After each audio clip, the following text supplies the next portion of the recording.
नमस्कार दोस्तों, स्वागत है आपका कहानी के संगम में, जहां हर कहानी में बसी है जिंदगी की सच्चाई, इमोशन की गहराई और अनुभवों की परछाई।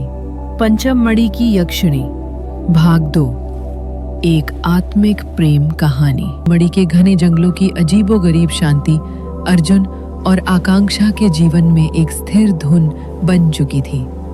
वे शहर का जीवन छोड़ चुके थे और अब पंचमढ़ी के उसी पुराने मंदिर के पास एक छोटी सी कुटिया में रहते थे, जहां अर्जुन को पहली बार चित्रांगदा मिली थी। आकांक्षा ने अपने भीतर की दिव्य ऊर्जा और चित्रांगदा की यादों को पूरी तरह से स्वीकार कर लिया था। ये यादें अब उसके व्यक्तित्व का हिस्सा थीं, जो उसे प्राचीन ज्ञान और प्रकृति से जोड़ती थी। रात के गहरे सन्नाटे में जब जंगल की आवाजें और तीव्र हो जाती थीं, वे अक्सर एक दूसरे के साथ उन साझा सपनों को देखते थे। सपने जिनमें वे प्राचीन अनुष्ठानों में भाग लेते या किसी अदृश्य भयावह शक्ति से जूझते। ये उनके अलौकिक जुड़ाव का प्रमाण था, एक ऐसा बंधन जो सदियों से चला आ रहा था। लेकिन इन सपनों के साथ एक गहरा भय भी जुड़ा था। आकांक्षा को कभी-कभी चित्रांगदा के श्राप के भयानक क्षणों का अनुभव होता था। वो देखती कि कैसे एक क्रूर राजा के तांत्रिक ने चित्रांगदा को छल से बांधा था, कैसे उसकी दिव्य ऊर्जा को छीनकर उसे अकेलेपन के बंधन में धकेल दिया था। ये दो स्वप्न इतने वास्तविक लगते थे कि आकांक्षा रात में पसीने में भीगी हुई उठ बैठती थी। जंगल की गहरी काली छायाएं और डरावनी लगने लगी थी, मानो उनमें कोई प्राचीन बुराई अभी भी छिपी हो। मुस्कान की माँ, जो अपनी बढ़ती उम्र के बावजूद अभी भी अपनी तांत्रिक विद्या में पारंगत थी, उनके साथ ही रहती थी। उन्होंने आकांक्षा के इन अनुभवों को गंभीरता से लिया। ये श्राप पूरी तरह से टूटा नहीं है मेरी बच्ची, उन्होंने चेतावनी दी। उनकी आवाज में चिंता थी। जो शक्ति चित्रांगदा को बांधती थी, वो अभी भी इस जंगल में भटक रही है। वो तुम्हारे प्रेम को स्वीकार नहीं कर पा रही है। उनकी स्वीकार्यता अब उनके लिए एक ढाल बन चुकी थी, क्योंकि उन्हें पता था कि इस अदृश्य खतरे से लड़ने के लिए उन्हें एक साथ रहना होगा। पंचमढ़ी के जंगल में अब एक अजीब सी बेचैनी थी। पक्षियों का चहचहाना कम हो गया था और हवा में एक अजीब सी सड़ांध की गंध घुलने लगी थी। स्थानीय लोग डरे हुए थे, क्योंकि उनके जानवरों का रहस्यमय ढंग से गायब होना शुरू हो गया था।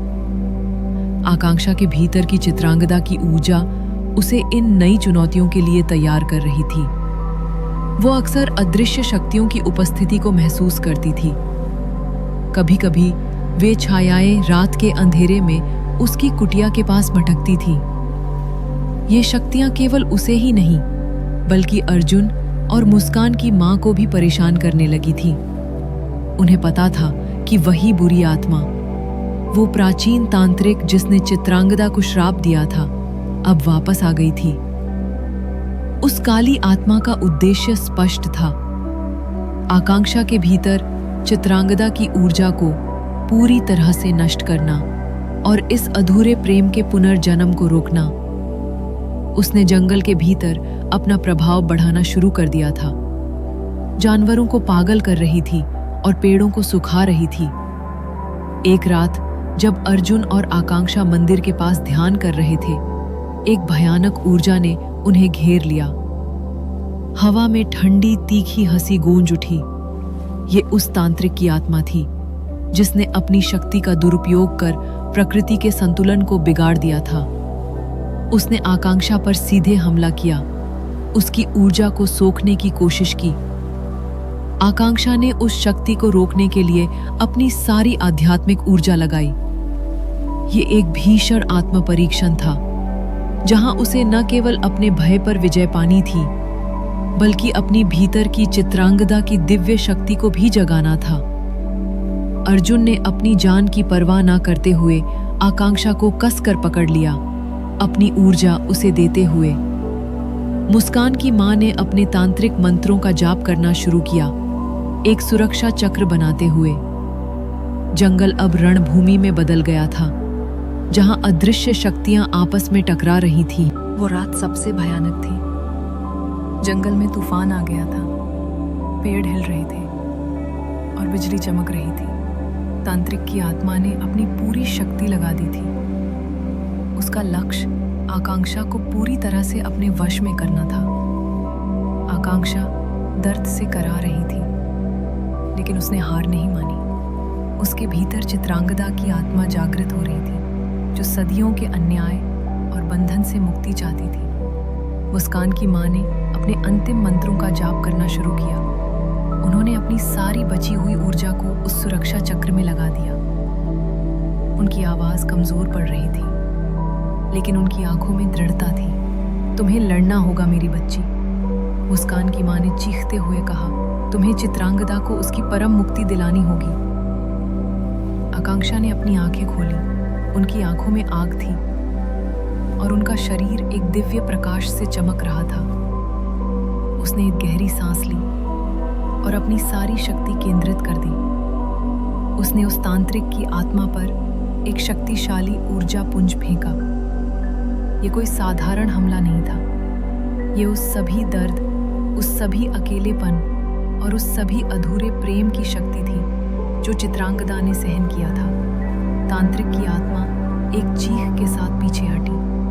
उसकी आकृति धुंधली पड़ने लगी। ये आत्माओं का महायुद्ध था, एक शाश्वत लड़ाई जो अब समाप्त होने वाली थी। तांत्रिक की आत्मा कमजोर पड़ चुकी थी। उसने जंगल से भागने की कोशिश की, लेकिन चित्रांगदा की आत्मा ने उसे जकड़ लिया। आकांक्षा ने महसूस किया कि चित्रांगदा ने अपने श्राप से उस तांत्रिक को हमेशा के लिए बांध लिया था, उसे अपने साथ खींचते हुए, ताकि वो फिर कभी किसी को नुकसान ना पहुंचा सके।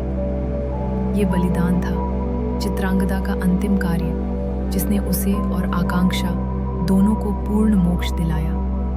एक तेज नीली रोशनी पूरे जंगल में फैली और फिर सब कुछ शांत हो गया।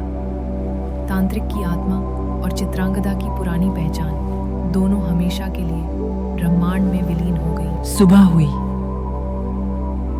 जंगल अब शांत था। सूरज की किरणें पेड़ों के पत्तों से छनकर जमीन पर पड़ रही थी। पक्षी फिर से चहचहा रहे थे और फूलों की वही मादक खुशबू हवा में घुली हुई थी। लेकिन इस बार उसमें कोई रहस्यमय भय नहीं था, केवल शांति थी। आकांक्षा और अर्जुन मंदिर के पास बैठे थे, थके हुए लेकिन पूरी तरह से शांत। मुस्कान की मां उनके पास आई। उनके चेहरे पर अब एक गहरी संतुष्टि थी।